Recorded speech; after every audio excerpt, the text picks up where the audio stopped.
Good morning, everyone. Today is Thursday, the 15th of Iyar, May 23rd. We're going to count Sfiras Omer together. Last night we counted 30. Let's turn to page 138. Hayoim, Hayoim Shloishim Yoim, Sheheim, Arba, Shavuos, Sushne, Yomim LaOmer. Today is 30 days, which is 4 weeks and 2 days of the Omer. Okay, we're going to learn a little bit of Tanya. We're on page 63. Charlie, you with me?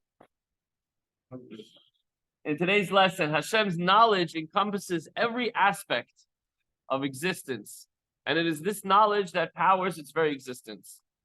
Yet, were that knowledge to be internal and not circular or abstract, as we've been discussing, we could not survive the intensity of our finite state.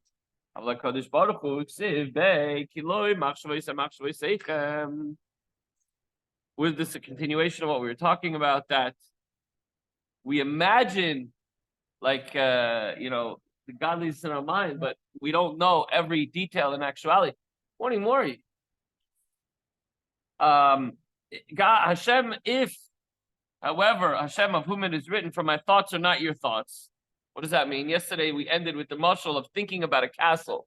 You might even know what it looks like. You may have even been there, but when you think about it, it's only in your mind. Even when you're there, you only see a small section of it. Okay, so now, about Hashem who is written, for my thoughts are not your thoughts, so that it is utterly impossible for us to grasp his thought process. We can't possibly know what Hashem's thinking. Hashem really wants you to do this. How do you know? We don't know. We know because Hashem told us this is what he wants. That's the only way we know.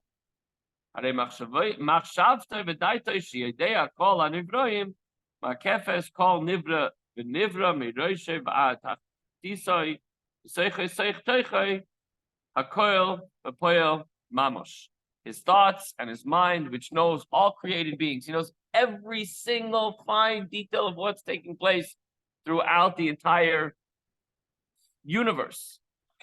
Every existence, everything that was created, Hashem knows to the final detail.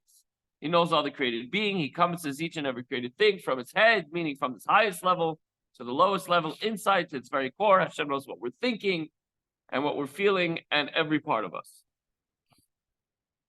The Alter Rebbe now gives an example of Hashem's thought and knowledge encompassing a specific object. What does that mean? We just said we can't possibly know what Hashem's thinking.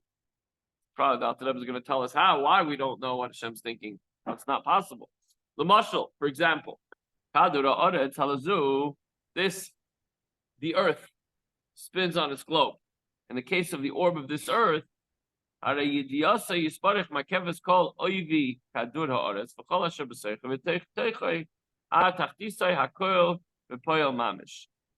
knowledge encompasses the entire diameter of the entire globe of the earth, together with all that is in it, its deepest interior to its lowest depths, all in actual reality, like in real time, so to speak, even though Hashem is above time and space.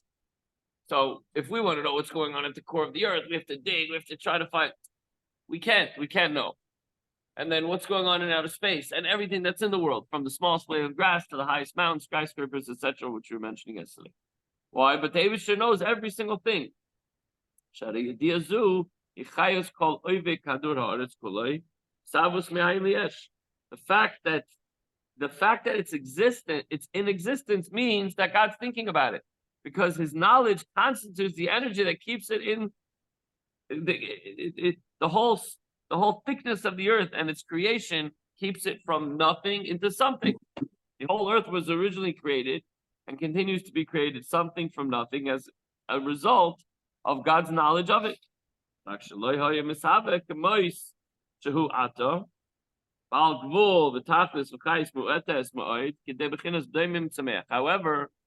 it would not have come into being as it is now, as a finite and limited thing, with an exceedingly minute degree of vitality, which means Hashem gives it its energy, but in a very minute way, in a very subtle way.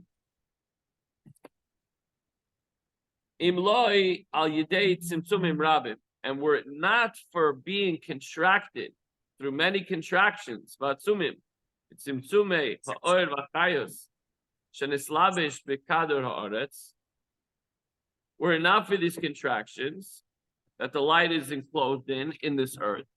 So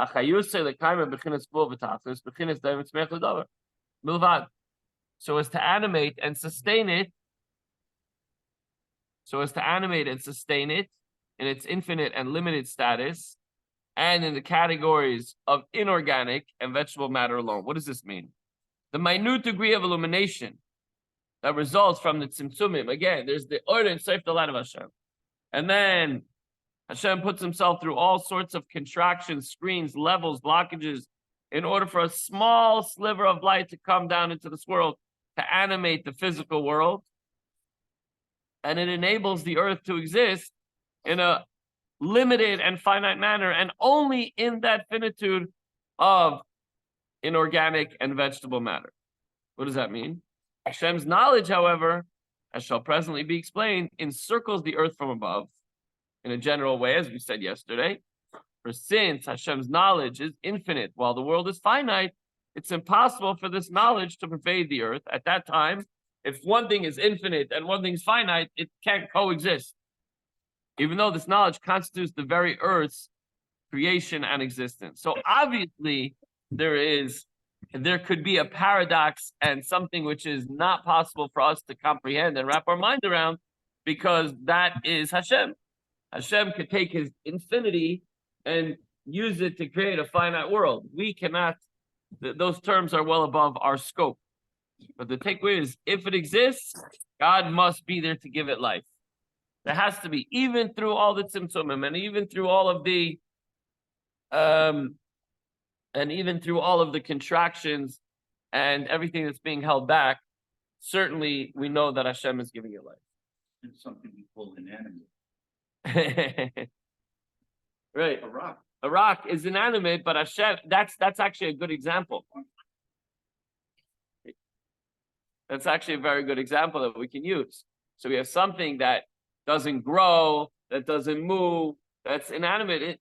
But if Hashem would not give it chayis, from the infinite to the absolute finite, we know that it's limited in so many ways. And eventually it will erode and, shrivel away, fall apart. You ever see these ghost cities, the abandoned cities? So you think like, oh, if no one touches it, it'll just carry on forever. Remember the atrium down the block? Like after a while, even a parking lot, if it's left long enough, it's cement, it's pavement, it's paved over, it's beautiful. Suddenly there's trees, there's weeds, there's grass, everything's growing out of it. All this stuff will revert back to, in a sense, whatever it is, vegetation, but it'll revert back to quote unquote nothingness, natural, whatever, because everything's limited. But every single thing, even the most limited, is given chayus by Hashem, which is infinite.